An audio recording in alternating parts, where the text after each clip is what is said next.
اعوذ باللہ من الشیطان الرجیم بسم اللہ الرحمن الرحیم الحمدللہ رب العالمین الصلاۃ والسلام علیک یا رسول اللہ الحمدللہ۔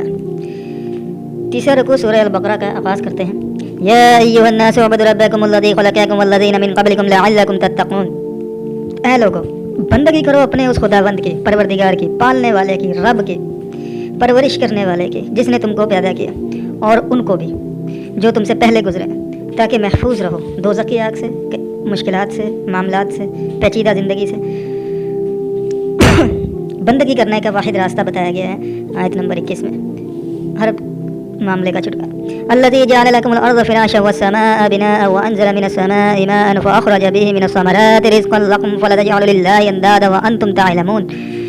اس کی بندگی جس نے تمہارے لیے زمین کو بچھونا، آسمان کو چھت بنایا اور اتارا آسمان سے پانی، اور اس سے پیدا کیے پھل تمہاری روزی کے لیے، تو تم اللہ کے ہمسر نہ ٹھہراؤ، درا حالانکہ تم جانتے ہو۔ اب یہاں پہ ایک سوال ہے کہ اکثر لوگ کہتے ہیں جی بتائیں جی یہ خدا کا کلام کیسے ہے، قرآن مجید کو خدا کا کلام ثابت کرو۔ یار اس طرح کا بیان کوئی انسان کر سکتا ہے؟ کوئی انسان بیٹھتا ہے وہ اخلاقیات سکھا دے گا، وہ آسمان چاند تاروں کی تعریف کر دے گا، لیکن قدرت کا جتنا وسیع بیان قرآن مجید کرتا ہے یا الہامی کتابیں کرتی ہیں، کوئی اور نہیں کرتی۔ اب الہامی کتابیں تورات، زبور، انجیل، بائبل میں مل جاتی ہے، اور ویداس بھی ان کی الہامی کلام ہے ہندوؤں کی، لیکن اس میں غلطیاں بھی ہیں، اس میں خامیاں بھی ہیں، ان کی کتابیں محفوظ نہیں ہیں، اور ابھی پڑھنا شروع کرو اور غلطیاں نکل آتی ہیں۔ لیکن یہ ایک کتاب ایسی ہے، یعنی کہ اس طرح کا بیان ہمیں کسی دوسری کتابوں میں نہیں ملتا۔ اللہ تعالیٰ نے فرمایا کہ زمین کو میں نے بچھونا بنایا، آسمان کو چھت بنایا، آسمان سے پانی برسایا، اس سے پھل بنایا، روزی دی ہے، اور پھر تم اس کے ساتھ کسی اور کو شریک ٹھہراتے ہو۔ عیسیٰ علیہ السلام تو اللہ کے ایک بندے ہیں، بت تو تم خود پتھر سے بناتے ہو، اور جو مزار ہیں اس میں جو بندے پڑے تمہارے سامنے مرے، تم کیسے ان کو اللہ کا ہمسر ٹھہرا سکتے ہو؟ وَإِن كُنتُمْ فِي رَيْبٍ مِّمَّا نَزَّلْنَا عَلَىٰ عَبْدِنَا فَأْتُوا بِسُورَةٍ مِّن مِّثْلِهِ وَادْعُوا شُهَدَاءَكُم مِّن دُونِ اللَّهِ إِن كُنتُمْ صَادِقِينَ۔ اور اگر تم اس چیز کی جانب سے شک میں ہو جو ہم نے اپنے بندے پر اتاری ہے، تو لاؤ اس کی مانند کوئی سورہ اور بلا لو اپنے حمایتیوں کو بھی اللہ کے سوا، اگر تم سچے ہو۔ کتنی بہترین، کتنی محفوظ ترین بات کی، اور بہت بڑی دلیل ہے یہ قرآن کی حقانیت کی، کہ اللہ تعالیٰ فرما رہا ہے کہ آج ہم دور حاضر میں بیٹھ کے دیکھیں تو 1400 سال ہو گئے ایک کتاب کی مدت، 1400 سال پرانی، چلے 200 سال پرانی کوئی کتاب بتا سکتا ہے اس طریقے سے محفوظ ہے جس طریقے سے قرآن ہو؟ بھائی تورات، زبور، انجیل بھی اس طریقے سے محفوظ نہیں ہے، وہ بھی بائبل ہے، تمام کتابوں کا مجموعہ، اہل کتاب کا مجموعہ ہے، وہ یہود و نصارہ کی کتابوں کا مجموعہ ہے، جتنے بھی پیغمبر ہیں ان کے درمیان وہ ساری کتابیں انہوں نے اکٹھی کر کے ایک بائبل بنا دی۔ تو اللہ تعالیٰ فرما رہا ہے کہ اگر تمہیں شک ہے قرآن مجید کے الہامی کلام ہونے میں تو واضح کرو، اس کے مثل بنا کے دکھاؤ، جیسی صفات قرآن مجید میں پائی جاتی ہیں ذرا دوسری بھی کوئی لے کر آؤ۔ اور یہ قرآن کی بہت واضح دلیل ہے، 1400 سال گزرنے کے بعد بھی اس کا اس طریقے سے محفوظ ہونا اور اپنے دعوے میں اتنا پکا ہونا کوئی قرآن کے مقابلے میں آ نہیں سکتی۔ 5 وقت اس کی تلاوت کی جاتی ہے۔ فَإِن لَّمْ تَفْعَلُوا وَلَن تَفْعَلُوا فَاتَّقُوا النَّارَ الَّتِي وَقُودُهَا النَّاسُ وَالْحِجَارَةُ أُعِدَّتْ لِلْكَافِرِينَ۔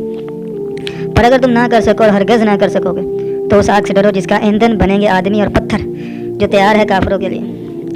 اب پتھر ظاہری بات ہے ان کے اندر اس طرح کے معاملات نہیں ہیں، اللہ تعالیٰ نے ان کو کوئی گناہ ثواب کا معاملہ نہیں رکھا، لیکن پتھروں کا خصوصی طور پہ ذکر کرنا یہی ہے کہ بت جو بنائے جاتے ہیں وہ پتھروں کے بنائے جاتے ہیں، اور جو مزار بنائے جاتے ہیں، پکا معاملہ کیا جاتا ہے قبروں کا، تو وہ بھی اس میں پتھر استعمال ہوتا ہے۔ تو اللہ تعالیٰ نے ایسے ہی لوگوں کو ذکر کیا ہے پتھروں کے ساتھ، جو ان پتھروں کے پیچھے لگے ہوئے ہیں، ان کا انجام بھی پتھروں کے ساتھ ہی ہونا ہے آگ کے اندر۔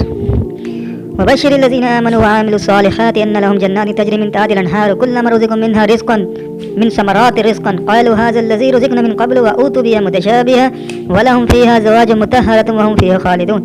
اور بشارت دو ان لوگوں کو جو ایمان لائے اور جنہوں نے نیک کام کیے، اس بات کی کہ ان کے اور جب ملیں گے تو کہیں گے یہ وہی ہے جو اس سے پہلے ہمیں عطا ہوا تھا، اور ملے گا اس سے ملتا جلتا، اور ان کے لیے اس میں پاکیزہ بیویاں ہوں گی اور وہ اس میں ہمیشہ رہیں گے۔ اب تو الحمدللہ اس کی مثال ہمیں دنیا میں بھی مل جاتی ہے۔ چائنا کے پھل دیکھیں، جاپان کے پھل دیکھیں، کوریا کے پھل دیکھیں، انڈیا کے پھل دیکھیں، افغانستان کے پھل دیکھیں، بنگلہ دیش کے پھل، پاکستان کے، سب کے الگ ہیں۔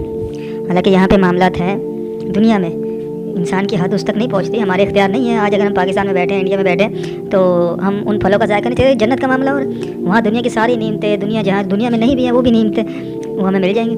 جس طرح کہ دنیا میں ہمارے پاس شراب حرام ہے، لیکن جنت میں وہ حلال ہو جائے۔